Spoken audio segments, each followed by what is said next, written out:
This video will be geared to those of you who are newer to bicycling and bicycling maintenance. And in this video, I'm going to show you how to remove and install the wheels on your bicycle. You'll need to do this sometimes for transportation, sometimes for storage, and in case you need to change the tire or the tube on your bike. So let's get started. To remove the wheels of your bike, you can flip it upside down on the ground. If you have access to a work stand, you can put it in a work stand. You can have a friend hold the bicycle for you. Or if you're just removing the front wheel, you can hold up the front of the bike and take the wheel off, and I'll show you how to do that at the end of this video. Since I have access to a work stand, I'm going to put it in the work stand. Your bicycle is going to have either what's called a through axle like this one, or your bike could have what's referred to as a standard quick release like on this bicycle. We'll start with the through axle, but I'll also show you how to remove a wheel with a standard quick release. We're going to start with the front wheel. If it's a bicycle with a through axle, especially a mountain bike, you may see numbers on the right side. Bicycle through axles are either going to release with an Allen wrench, a 5 or 6 millimeter Allen wrench,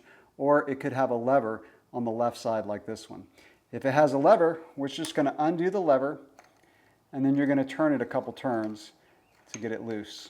Now what you want to do is hold the front wheel at the top with your hand as you spin this quick release.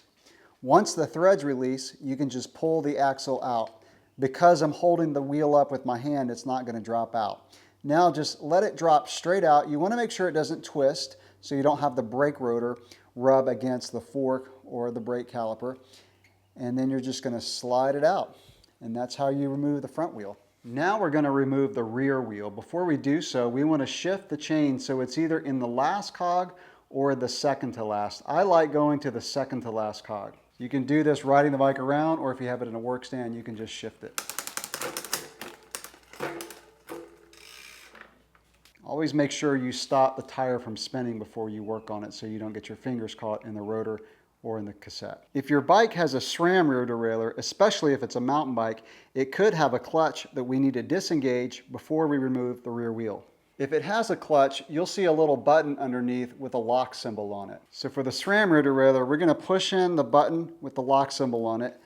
Push the derailleur cage forward with your hand. While holding the button in, you're going to let the derailleur cage gently come back and it should grab. Again, you've got to make sure you hold that button in. Now the rear derailleur clutch is disengaged so we can remove the wheel. If you have a Shimano rear derailleur and it has a clutch, you'll see a lever on the top. If it has that lever, you want to slide the lever forward to disengage the clutch before you remove the wheel.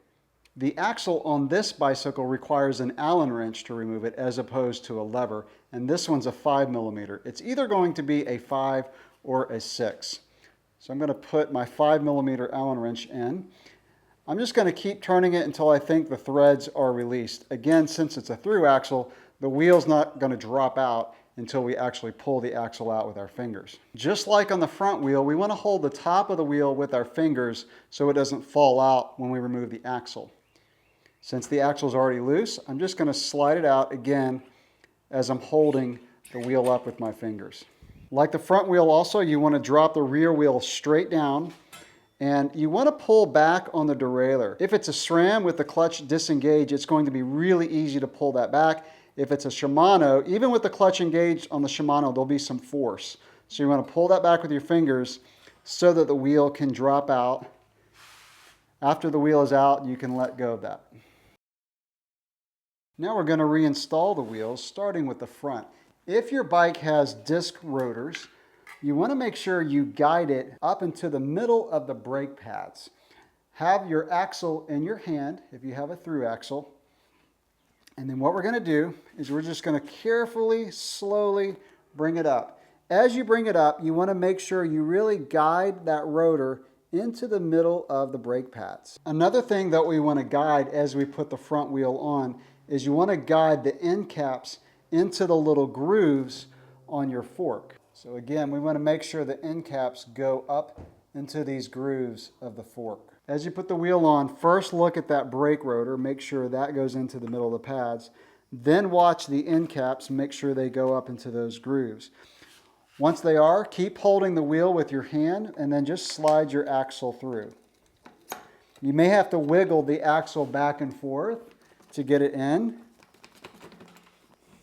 After you get it about, 2 inches inside there, you can let go of the wheel and then just maybe hold up the other side of the wheel as you push the axle through. Make sure the lever is open if you have a lever type. And then we're going to spin the lever until it catches. This is a Fox, so RockShox may work a little bit differently. And then I'm going to get the lever in the right position so that there's some force to close it, but not a lot. If your through axle has an Allen wrench, it does not need to be very tight, about 8 to 10 Newton meters. That's pretty snug, but not crazy tight. Now we're going to install the rear wheel. Again, if it's a through axle, have it in your hand or nearby. Now with the rear wheel, again, we want to guide the brake rotors up into the middle of the brake pads. You're also going to need to pull the rear derailleur out of the way.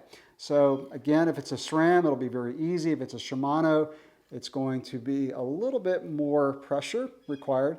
So what you want to do, first of all, is guide the chain onto your cassette. Now remember, when we removed it, we shifted it either into the smallest or second to smallest cog. For mine, I did the second to smallest. So I'm going to make sure the chain lays right onto that second to smallest cog. Now that I've got that in place, I'm going to watch the brake rotor and make sure it slides right up into the middle of the brake pads. And just like the front, have them go right in the middle. Once it's in place, you're going to take your axle and you're going to slide it through. Once the threads catch, you can turn either with your lever or, in this case, an Allen wrench. Sometimes you'll have to wiggle it back and forth to really get those threads to catch. Once they catch, you'll see it start to go in as you spin it. Like the front, if it has an Allen wrench, you don't want to do crazy tight, about 8 to 10 Newton meters. If your rear derailleur has a clutch, the last step is to re-engage the clutch. If it's a SRAM, all you have to do is push the cage forward, that little button will release, and then gently let it back, and the clutch is engaged.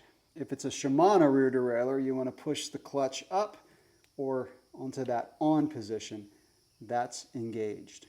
If your bike has what's referred to as a standard quick release or a 9mm quick release, what you're going to do is you're going to undo the lever, and then on the other side, you're going to twist this knob. You want to hold it up with both fingers because the wheel can fall out. It's not a through axle, so there's no axle to hold it in place as it twists. So you can either hold it with your fingers. I find it's easier to, again, hold it on the bottom so you can hold the lever as you twist the knob on the left side. That's going to loosen it up so that the wheel can just drop out. I just want to show what this looks like off the bicycle. So it's got these little springs in here. And again, this is not designed to go all the way through the fork.